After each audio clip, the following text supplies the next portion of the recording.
मनोज जरांगे पाटील आजपासून निर्जळी उपोषण करणार आहे। मराठा आरक्षण मिळेपर्यंत पाणी पिणार नाही असा निर्धार सुद्धा त्यांनी केलाय। काल रात्री डॉक्टरांकडून जरांगेंची वैद्यकीय तपासणी करण्यात आली। पाठिंब्यासाठी आझाद मैदानामध्ये आंदोलकांची मोठी गर्दी झालेली आहे। तर आजपासून मराठा आंदोलनाची धग आणखी वाढण्याची शक्यता आहे। आजपासून मनोज जरांगे यांनी निर्जळी उपोषण सुरू केलेलं आहे।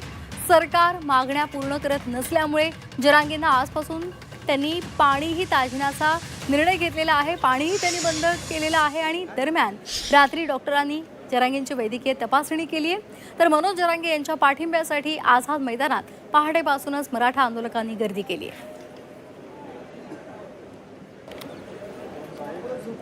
मनोज जरांगे आजपासून निर्जळी उपोषण करणार आहेत। त्यापूर्वी मध्यरात्री 12 वाजता डॉक्टरांनी जरांगेंची वैद्यकीय तपासणी केली आहे। जरांगेंचं रक्त आणि रक्तदाब तपासण्यात आलाय। जरांगेंच्या शरीरातलं पाणी कमी झालेलं आहे असं डॉक्टरांनी यावेळी सांगितलंय। जरांगेंनी पाणी आणि ORS प्यावं असा सल्ला सुद्धा त्यांनी डॉक्टरांनी दिलेला आहे।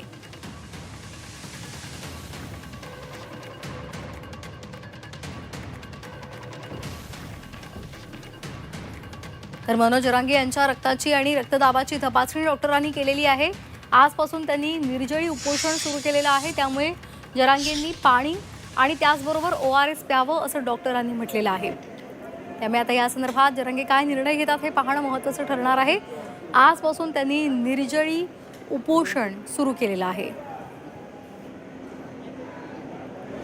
तर या संदर्भात अधिक माहिती घेणार आहोत आमचे प्रतिनिधी कपिल राऊत यांच्याकडून। कपिल, काय नेमके एक्झॅक्टली अपडेट्स येतात त्याचे?